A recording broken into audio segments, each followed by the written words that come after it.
Hello everyone, मैं जेनीवाल आपका बहुत बहुत स्वागत करता हूं अपने ऑनलाइन प्लेटफॉर्म पे। जो बच्चे जेई मेन 2024 के लिए प्रिपरेशन करें, उन बच्चों का मैथमेटिक्स के अंदर जो वेटेज रहता है प्लस वन और प्लस टू का, वो क्या रहता है आज की इस वीडियो में आपको बताने वाला हूं। क्योंकि जब तक बच्चे को पता नहीं लगेगा कि नंबर ऑफ क्वेश्चन सबसे ज्यादा प्लस वन से आते हैं या प्लस टू से, तो देखो यार, कहीं ना कहीं जब पढ़ाई कर रहे हो तो आपको इस बात का पता होना चाहिए कि ज्यादा क्वेश्चन कहां से आ रहे हैं, ताकि उसी पे आप टाइम ज्यादा लगाओ। उसके साथ साथ मैंने आपको 14 चैप्टर की एक लिस्ट भी बताई थी, एक वीडियो उस बेसिस पर भी बताई थी मैंने कि मैथमेटिक्स के अंदर अगर ये चैप्टर करते हो तो आपका बहुत अच्छा स्कोर हो सकता है, जिससे ज्यादा नंबर ऑफ क्वेश्चन आते हैं। तो वो वीडियो आप जरूर देखिएगा, क्योंकि मैंने पिछले सालों के डाटा के हिसाब से ही आपको बता रहा हूं। जो पूरा ट्रेंड चलता है उसी हिसाब से आपको बताता हूं। तो आज की इस वीडियो में हम करेंगे कि जो आपका जेई मेन मैथमेटिक्स जो वेटेज है प्लस वन और प्लस टू के बीच क्या रहता है, क्या रेशियो रहता है। तो सबसे पहली चीज, जो ये पूरा का पूरा डाटा है वो जेई मेन 2023 जनवरी अटेम्प्ट का मैं आपके सामने रख रहा हूं। तो क्योंकि बच्चे को पता लग जाएगा कि वेटेज क्या रहती है, तो सबसे पहली चीज इसके अंदर मैंने ये जो लिखा है ये शिफ्ट है, इधर जो है ये शिफ्ट है, और ये जो है आपकी इधर जो है ये क्लास से हो जाएगी।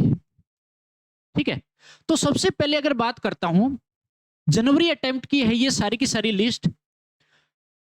24 जनवरी शिफ्ट फर्स्ट के अंदर क्लास 11वीं की अगर बात करता हूं, प्लस वन की अगर बात करता हूं, तो 15 क्वेश्चन आए थे, 15 क्वेश्चन आए थे, और 15 ही क्वेश्चन प्लस टू के आए थे, मतलब इक्वल रहे थे, बराबर बराबर आए थे। उसके साथ साथ अगर 24 जनवरी की सेकंड शिफ्ट की अगर बात करते हैं, तो ये ट्रेंड क्या चला था, प्लस वन के 14 क्वेश्चन आए थे और प्लस टू के 16 आए थे, 16 क्वेश्चन आए थे। अगर आप बात करते हो कि 25 जनवरी के अंदर फर्स्ट शिफ्ट के अंदर आपका देखो बहुत कम वेटेज रहा था, प्लस वन का सिर्फ 11 क्वेश्चन आए थे प्लस वन से, प्लस टू से 19 क्वेश्चन, 19 क्वेश्चन आए थे टोटल। तो आप देख सकते हो सबसे ज्यादा रेशियो गया था किसके अंदर, 25 जनवरी की फर्स्ट शिफ्ट के अंदर। ठीक है, 25 जनवरी की सेकंड शिफ्ट के अंदर अगर बात करते हैं तो 13 क्वेश्चन प्लस वन के और 17 क्वेश्चन प्लस टू के आए थे। और ये पूरा का पूरा ट्रेंड आप देख सकते हो। उसके बाद जितने भी प्लस वन के अंदर रहा था वो रेशियो सेम रहा था इसके बाद। ठीक है, कहने का मतलब अगर 25 शिफ्ट के बाद 25 की सेकंड शिफ्ट के बाद का आप रेशियो देख लीजिएगा पूरा का पूरा, जिसके अंदर क्या रहा था कि जो प्लस वन का है वो 13 और 17 का रेशियो चला था। कहने का मतलब 13 क्वेश्चन प्लस वन से और 17 क्वेश्चन प्लस टू से, ये पूरा का पूरा ट्रेंड सेम चला था, और ये पूरा का पूरा ट्रेंड सेम प्लस टू के अंदर चला था। तो आप देख सकते हो इस रेशियो को। अब आपको पता लग गया होगा कि सबसे ज्यादा number of question plus two से आते हैं।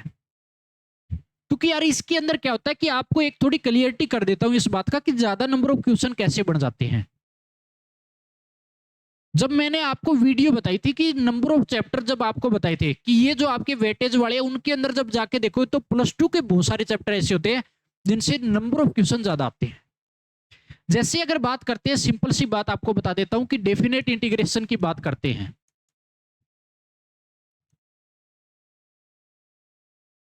डेफिनेट इंटीग्रेशन और एरिया अंडर करो, ठीक है, इस चैप्टर से 2 से 3 क्वेश्चन आ जाते हैं, मतलब 2 मिनिमम रहते हैं। ठीक है, इससे कवर किया जाता है, 3 तक कवर किया जाता है। ठीक है, उसके बाद वेक्टर एंड 3D, इसमें से सबसे ज्यादा क्वेश्चन उठा लिए जाते हैं, 3 से 4 क्वेश्चन, मिनिमम 3 और 4 भी दिए जाते हैं। पिछली बार कई शिफ्टों में आए थे 4 क्वेश्चन वेक्टर एंड 3D के। उसके बाद application of derivative, application of derivative से 2 से 3 क्वेश्चन आते हैं। तो देखो ये चैप्टर जो है ये वेटेज ज्यादा ले जाते हैं। बात आ गई समझ में? तो इसका फायदा आपको प्लस टू से ऐसे मिलता है। और जो बच्चा प्लस टू अपियरिंग है उसको तो देखो सबसे ज्यादा फायदा मिलेगा। तो वो पूरा ट्रेंड देख सकता है कि क्या चल रहा है। अगर आपने +2 भी बहुत अच्छे से कर ली है, उसके साथ साथ प्रीवियस ईयर क्वेश्चन आप लगाइएगा। प्रीवियस ईयर क्वेश्चन जब लगा रहे हो तो जैसे अगर मान लो ट्रिग्नोमेट्री के उठाए, किसी भी बुक से उठा लिए, हो सकता है किसी में से डिलीट मार दियो पुराने, जो मान लो 20 साल पहले के पुराने डिलीट मार दियो, सिर्फ 20 साल के मिले आपको, क्या पता 25 साल के मिले, 22 साल के, अलग अलग बुक में अलग अलग मिलेगा। अगर आपके पास, जैसे बात करता हूं, मान लो ट्रिग्नोमेट्री आप करने बैठे, ट्रिग्नोमेट्री में लगभग लगभग 50 क्वेश्चन मिलेंगे आपको 20 साल के अप्रोक्सीमेट। ट्रिग्नोमेट्री फंक्शन की बात कर रहा हूं मैं, ऐसे मत देखिएगा कि पूरी ट्रिग्नोमेट्री है। ट्रिग्नोमेट्री इक्वेशन अलग है, एसओटी आपको पता है कि डिलीट मार दिया गया है, और आईटीएफ भी है। इस पूरे को मिला के एक वेटेज रहती है, जो आपके लिए लेके भी आऊंगा कि क्या क्या वेटेज किसके अंदर कौन से चैप्टरों में रहती है। भी आपका अलजेब्रा के पार्ट के अंदर कितनी वेटेज रहती है, ज्योमेट्री के पार्ट से कितनी रहती है, कैलकुलस का जो पार्ट है उससे कितनी रहती है, ट्रिगो के पार्ट से कितनी रहती है। इसके लिए भी आपके लिए स्पेशल एक वीडियो लेके आऊंगा, जल्द ही अपने प्लेटफॉर्म पे मिल जाएगी। तो आपको इस तरीके से पूरा ट्रेंड देखना है, ये जो चलता है। ये जो चैप्टर मैंने आपके सामने +2 के लिखे हैं, देखो कितने मोस्ट इंपोर्टेंट चैप्टर है, जो कि देखो यार 7 क्वेश्चन निकाल दिए यहां से, 2 कम से कम, 2 4 और 3 7, कम से कम 7। इन तीनों से अगर एक एवरेज अगर आप रखते हो ना, तो 8 क्वेश्चन 100% बनते हैं इन तीनों से। कहने का मतलब चैप्टर आपके पास ज्यादा हो गए, डेफिनेट एरिया अंडर करो, वेक्टर 3D, और आपके पास एप्लीकेशन और डेरिवेटिव, तो टोटल कितने हो गए आपके पास 5 चैप्टर कितना कवर कर रहा है, 8 क्वेश्चन। तो कहने का मतलब 3 क्वेश्चन जो है वो किसी अलग चैप्टर के खा गया, ये 5 चैप्टर किसी 3 और जो चैप्टर है उसके खा चुका है। इसका मतलब तो ये हो गया, क्योंकि अप्रोक्सीमेट 30 चैप्टर पढ़ते हैं +1 +2 के, जहां से क्वेश्चन आने के लिए हमेशा तैयार रहते हैं। लेकिन उसमें से अगर बात करें कि जिस चैप्टर से मान लो 3 ज्यादा उठा लिए इन चैप्टरों में 500 में, तो इसका मतलब कोई तो चैप्टर छोड़ना पड़ेगा, फिर सारे के सारे क्वेश्चन तो हर चैप्टर से फिर उठा नहीं सकता। तो आपको पता होना चाहिए कि किस ट्रेंड से, किस हिसाब से आपका वेटेज आ रहा है।